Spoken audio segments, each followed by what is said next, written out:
Hello, dear viewers. It's time for another Death Bell reaction. Aang versus Esther, or Aether. Avatar: The Last Airbender versus Genshin Impact. Always check out the original content, which in this case is Death Battle. Like, share, subscribe on their wonderful channel. Then come back and we will watch this together. Have you done that? Great. I know next to nothing about these characters. I guess I know more about Avatar Aang, just because from the few episodes of Last Airbender I've seen. But I've heard a lot of great things about this series, and I know Avatar Aang has appeared on this show before, on Death Battle before, in which he won. But by all accounts, from what I've heard about this matchup, it's going to be a stomp, and my con Dios, Aang, it's not going to be your day.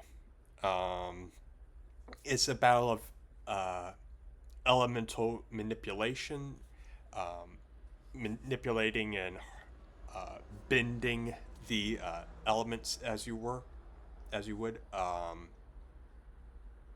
But to my understanding, this is Aang's battle to lose.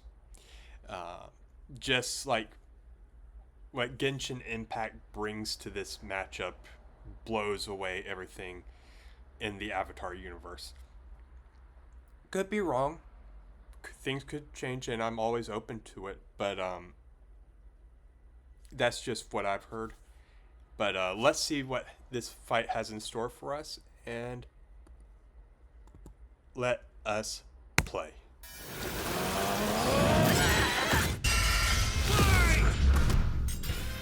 Aang the Avatar versus Aether the Traveler. Which journeyman will come out on top in this elemental battle? He's Wiz and I'm Boomstick. And it's our job to analyze their weapons, armor, and skills to find out who would win a death battle. Water, earth, fire, air. Long ago, the four nations lived in harmony, united by a master of the elements, the Avatar. This Avatar reincarnated as different people for centuries, all with their own struggles. And man, was that true for our boy Aang. Not at first, of course, thanks to his master and guardian, Yatso. As a cheeky little air nomad, Aang traveled the world causing shenanigans, all while learning to control the winds with airbending. Based on the real-life martial art Bagua Zhang, airbending is the most spiritual of the four bending styles, focusing on evading and diverting attacks through circular motions. With even the smallest movement, Aang can create tornadoes, run like the wind, and block hypersonic explosions. Which makes a lot of The sense. perfect style for a twinkle-toed goofball like Aang. He even invented his own technique, the air scooter. How does he not fall off that thing? Add in a glider staff for flight, and the sky was the limit. But you know how it goes. Everything changed when the Fire Nation attacked. Their conquest spread, war was inevitable, and Aang was the only one who could save the world. Yeah, he wasn't happy with all that, and being forcibly separated from Gyatso. He was just a kid, so he froze up. Like, literally, he accidentally froze himself and his adorable Sky Bison Appa for 100 years. Until he was awakened by the Water Tribe siblings Katara and Sokka. Time wasn't kind to Aang's people. With no Avatar to keep balance, the Airbenders, Aang's entire culture, were wiped out by the Fire Nation. Oh, that's rough, buddy.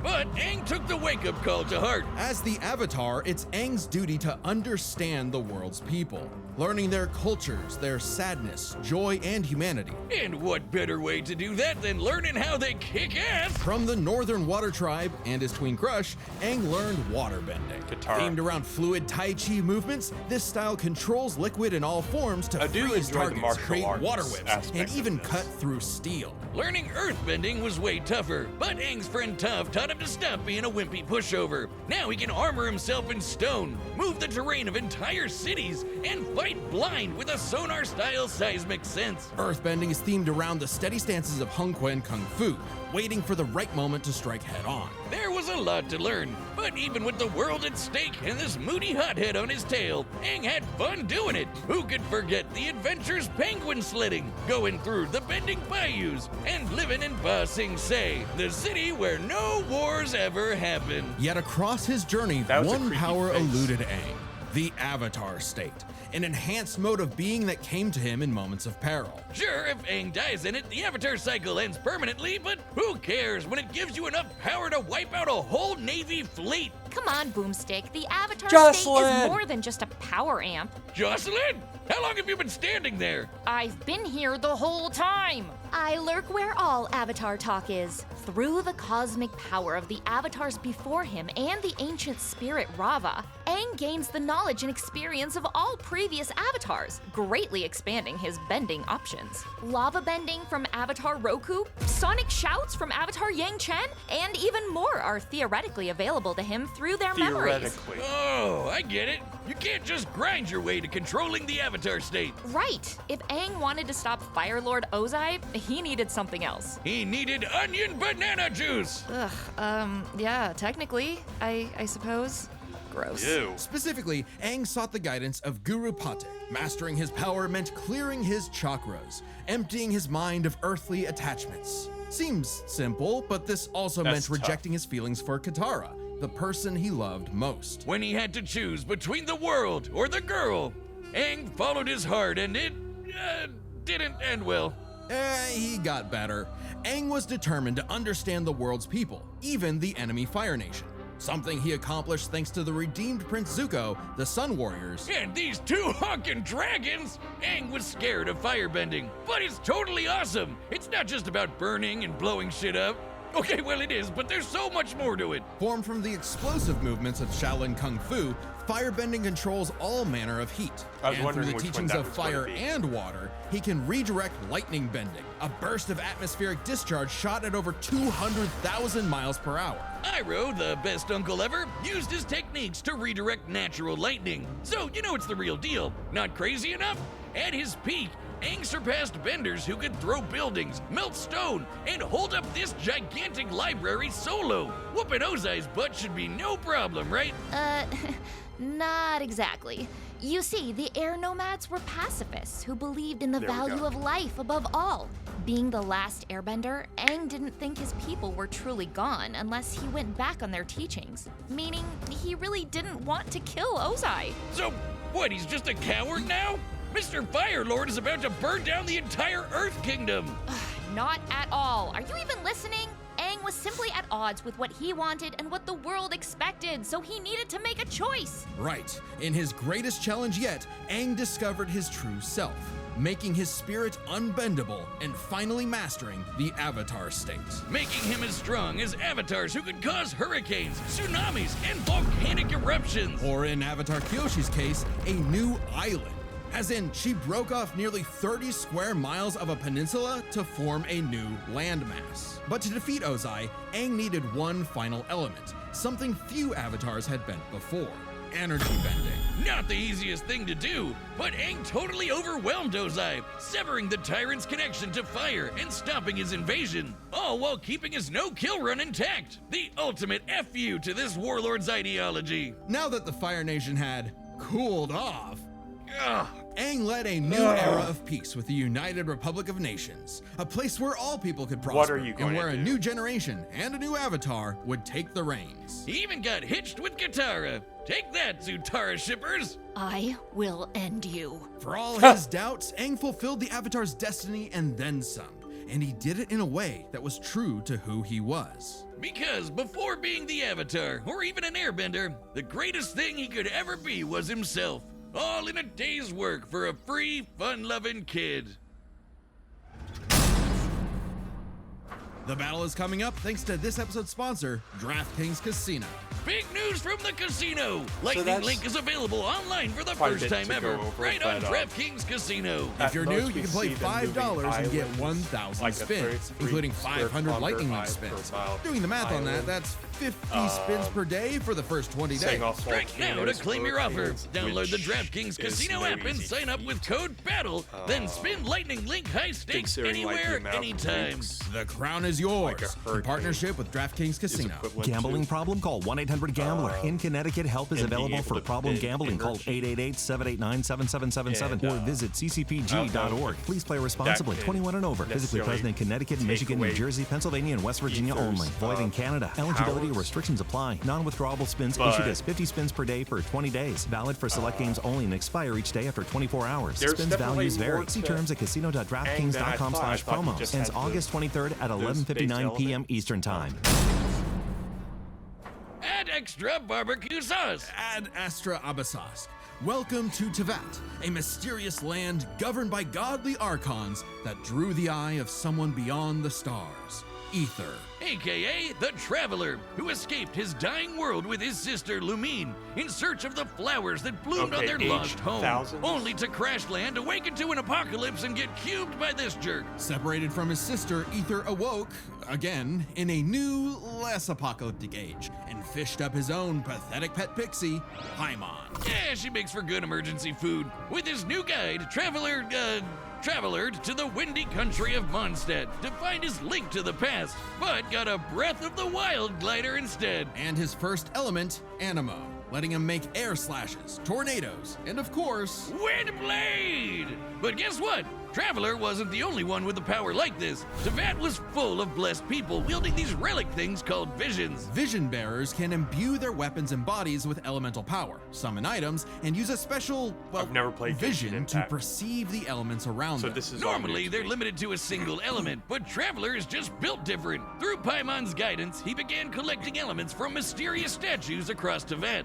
No vision relic needed for him. Each nation had a new culture, a new element, a new crisis. And new character banners. When asked to play a sleuth for a murder case in Liyue, Traveler wasn't interested. A corpse couldn't tell him where his sis was, but he was roped in anyway and got the Geo ability to form rock constructs and eruptions of Earth. When Aether ventured to Inazuma, he didn't care about its war with the vision bearers and their archon either, until he saw the suffering caused by its tyrannical rule, and joined the resistance with electro abilities, fighting the powers that be using electric buzzsaws, thunderblades, and lightning. He even learned to dodge lightning. Other Electro users, like my wife Lisa, can conjure storms. No shock when my adopted daughter Klee made explosions that raised mountains. Traveler met all kinds of people like this. You know the type. Twinks. Yeah, Tevat has its own laws, Boomstick. Many twinks being one of them. Maybe two or three of them, Ringmaster. actually. Ringmaster. Shut up, Wiz. This guy's been playing Genshin since launch. I know everything there is to know about the Genshin meta. Either can mix that a elements for McDonald's different logo? reactions. Basically, big elemental combinations. Geo crystallizes materials into special barriers. Electro mixed with water stuns foes. Animo spreads elements around in swirls of destruction. Boom! Like how I combine beer and gunpowder. Exactly, Boomstick. Using Though Dendro, not as Traveler healthy. can form plant life that, when mixed with water and lightning, makes homing beams. Yeah, run from that. With enough clever thinking and artifact farming, you can combine anything in Genshin. Okay, we get it. Go lose another 50-50, you whale. I'll show you a whale. Drop one on your lap next time you're not looking. In Sumeru, Traveler later beat Scaramouche, an edgy catboy with multiple elements at his fingertips, all in a time loop that got repeated 168 times. Speaking of time, Aether had control of more than just his own future. Tevat's fate fundamentally changed in ways small and grand, all through his unending willpower. Because the Traveler was a descender, someone unbound by the land's destiny. Even this big tree that records all of the world's events had no idea he existed. Like when he helped defy the judgment of a biblical flood in Fontaine, where he mastered Hydro for his best Cuphead impression with water bullets. Heck, a dinosaur chose not to blow up the world just because Paimon and Traveler befriended it. If that wasn't cool enough, Traveler can, unrelated, turn into a dinosaur. Hell yeah! Yo, look at him. Wonder if I could get a dinosaur on my Genshin team. Through these legally distinct Pokemon, Aether can fly, dig through the earth, or charge foes like a Jurassic bull. Typically requires Sauron or Spirit Colors. He I don't even know traveled what that across the means. land, searching far and wide, and finally stopped swinging that one-star dull blade. Instead, picking up the prototype Rancor, which he wields like a beast thanks to the Swordmaster like Star skirt Wars? and several straight days of training. What a grind set! Still, Traveler Sist kept eluding him, choosing to hang in the shadows with these Gluminati folk. A group from Conria, the nation cursed by the gods for messing with the Abyss. Unbeknownst to Aether, his sister had already traveled to Vat in a journey that mirrored his own. And at the end, she found... Well, we don't really know. Not yet, at least. But whatever it is got her to side with the creepy villains. Lot twist! Eventually, Aether reached the nation of Natlan to fight in its never-ending war with the Abyss. He gained the Pyro element, learning to launch fireballs and explosions combined of flame with lightning. He didn't just dabble in fancy pyrotechnics. By connecting with the people there, Traveler achieved Night Soul's Blessing, a power-up state fueled by primordial element juice, strong enough to make a blade of fire hundreds of feet long. Hell yeah, that's strong enough to take down the heart of the Abyss, which is on the level of 5-star waifus like Mawika and the Raiden Shogun. An Archon who, in ages past, sliced Yashiori Island in two. That's cool, but how about when this Venti guy threw a whole-ass mountain? According to Paimon, Traveler can level a mountain himself. Additionally, Aether learned how to use light energy to form a Kuvaki shield, something he used to protect the people of Nodcry by blocking a cannon blast with enough energy to obliterate a town. This was no ordinary cannon either. It also uses Kavaki energy, so that's a beam of light. Through all his adventures, Aether had come to genuinely care for Tevat's people. Maybe one day he will reunite with his sister, but for now, he's fighting for a whole new world. His new home. Ooh, you need a higher adventure rank for that. Don't you worry, gang. I dumped all my savings into Primo Gems for this. We can't miss when those ice guys This trying is to kill really the a lot to Traveler take in, so that's why I'm not inevitably warm speaking up much. to him. Still got it. Ah, so that's why you're broke as shit. To Aether, the journey has meaning. The birds of Tevat, the songs of its people, they are all part of it. Even if he's against the Abyss itself, a new dawn is somewhere just beyond the stars, and a field of flowers Lumine too loved. So, I still think Aether will win. I don't know if Avatar Aang will be able to depower him like he did the Fire Lord. But, like, Aang was able to, a previous Avatar was able to slice the, like, a section of island off. Well, while they just mentioned, some other person was able to slice a, do, like, an attack right across what looked like a continent, or at least a much larger island. So, scaling-wise, Aether would be, if comparable, is more powerful. I guess maybe Avatar might have more variety, maybe, going for him. I don't see much that Avatar Aang will do. I'm sorry. The battle's about to start, and if you like death battle music, some of your favorite battle tracks are coming to a collectible vinyl album. This album features 10 tracks from our independent era, created by our awesome composers Brandon Yates and Darewolf Media, like Death in Bloom from Ruby vs. Maka,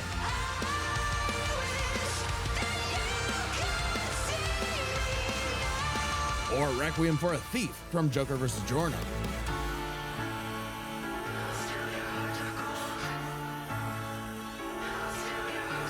Oh, can't forget Game Over from Bowser vs. Eggman. And more. Plus, it makes a great piece of art to display around your place. It Drawn is. up by our own animation director, Luis Cruz. This album is only available for pre-order, so head to deathbattle.gg Wait, or which one? Luis Cruz. this album is only available for pre-order. So head to deathbattle.gg or click the link in the description before August 10th and pre-order a copy so you don't miss out. And remember, Archivist and Chronicler members get a discount. That's deathbattle.gg, the home of Death Battle. All right, the combatants are set, and we've run the That's data in the through all album, but- possibilities. It's time for a death battle! I mean, I would like to see Aang win. Windblade!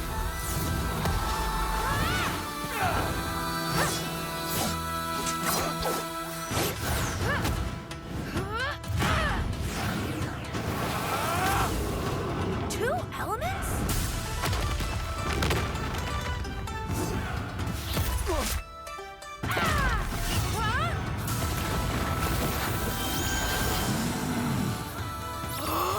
Cute!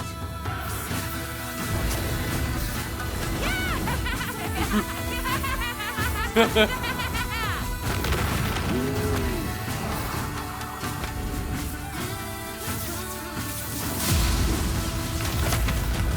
feel like this shouldn't even be a fight. Not because it's one side, but it's just like I don't think Aang would do anything to provoke a fight like this. They're sensing each other.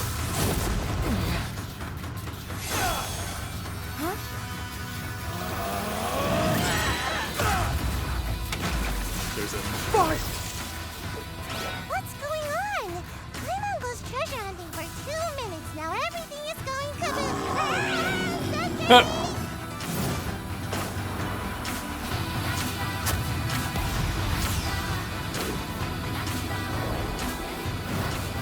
The animation is great.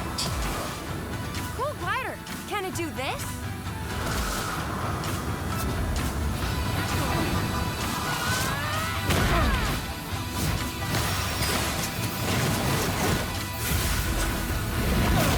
Ooh, that was awesome.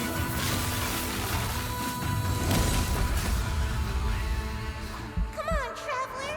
Get up. Never, ever, ever stop moving forward. Remember. No one fights alone.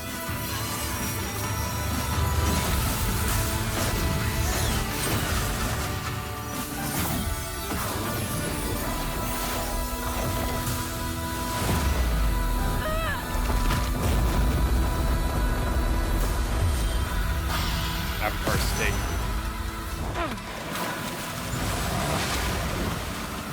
For those who came before, and those who will follow. I am Avatar Aang, the last airbender.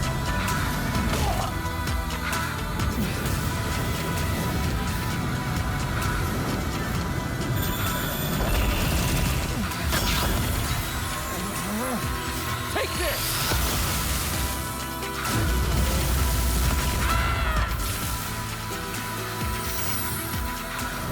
Through the heights and shallows. Through infinite dusks and dawns!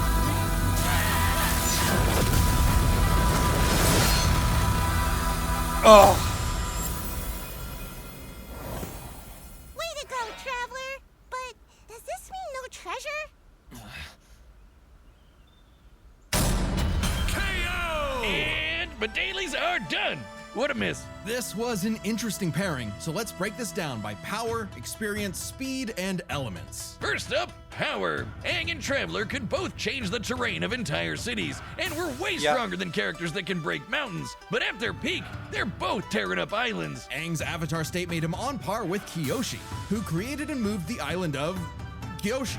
Similarly, Night Soul's blessing let Aether contend with Archon-level foes like the Raiden Shogun, who split Yashiori Island in two. With an attack that even Vision Bearers weaker than Traveler can block. So he's definitely on that level. Kyoshi Island is over 6 miles wide and long. Kyoshi moved the island 17 miles offshore in 2 seconds, so we have everything we need to calculate the amount of kinetic energy this would require. Okay. Turns out it's basically the same as cutting through Yashiori Island. About 3,000 Okay. gigatons of TNT. I didn't know the scale here, so so their power is tied up. which means comparing their experience is crucial. Aether's mastered more elements than Aang, but the Avatar state gave Aang centuries of knowledge. With the memories and abilities of past avatars, Aang's kit was so extensive in a way Aether had no real answer for. Not to mention, Aang's training was more focused. Traveler is skilled, sure, but his training was mostly just a means to finding his sister, while Aang's journey was all about mastering elements to combat other elements. Experience narrowly goes to Aang. However, another important factor to consider is speed. In terms of mobility, both could roughly match the other.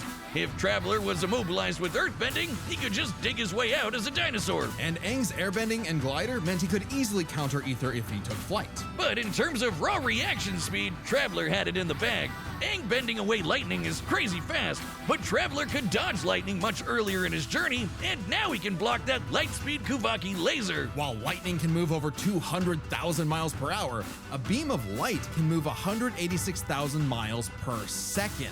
Over 3,000 times faster than Aang.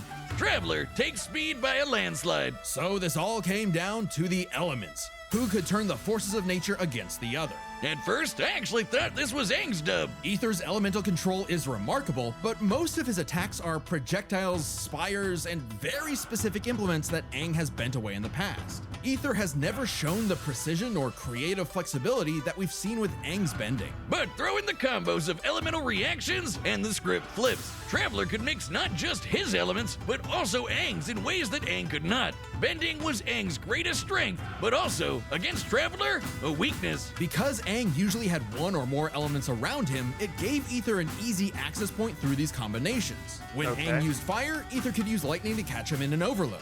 If Aang used water, Traveler's electrocharge could paralyze him, and so on. This isn't just a gameplay thing. Genshin characters like the lovely Lisa canonically say this is how the elements work. And unlike Aang, Aether has fought multiple people who can use multiple elements. The longer the fight went on, the more Aether would trip Aang up with these combinations, some of which Aang could not bend. Aang could redirect lightning, sure, but what about electro buzzsaws, or an electrified tornado, or dendroblasts of pure plant energy? The Kavaki shield especially gave Aether a strong defense to fall back on. Since it was made of pure light, Aang had no way to remove it outside of brute force. By comparison, Aang's wind barrier wouldn't block Traveler's elements. It would actually merge with them and create more combos that would target Aang himself. Not a great situation to be in. And since Aether's powers came from external earthly sources, like those statues, Aang could not depower him with energy bending, even if he theoretically overcame Aether's willpower.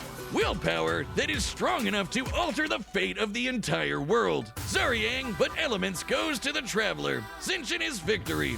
Either way you cut it, he was in his element. The winner is the Traveler, Aether. I called it. Okay, I'm ready for my cameo. Ha!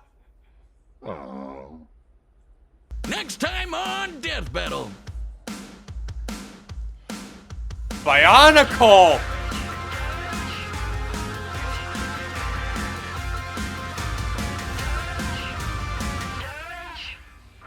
Subscribe and join as a member to see more Death Kai Battle. versus Thanks for watching. Toatahu?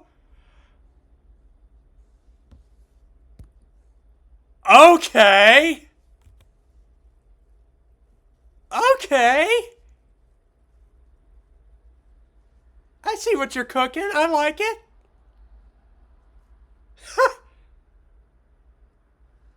Okay. Wow.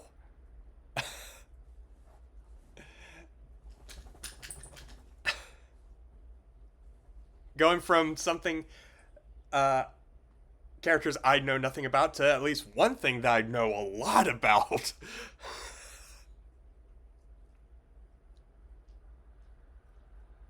This matchup was overwhelming to someone who doesn't know a thing about either of these two characters, but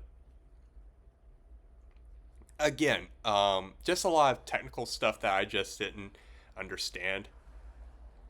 But this was a great matchup, and I cannot wait for the next one. What do you think, dear viewers? Are you going to look forward to this next one? Let me know, and otherwise, please take care.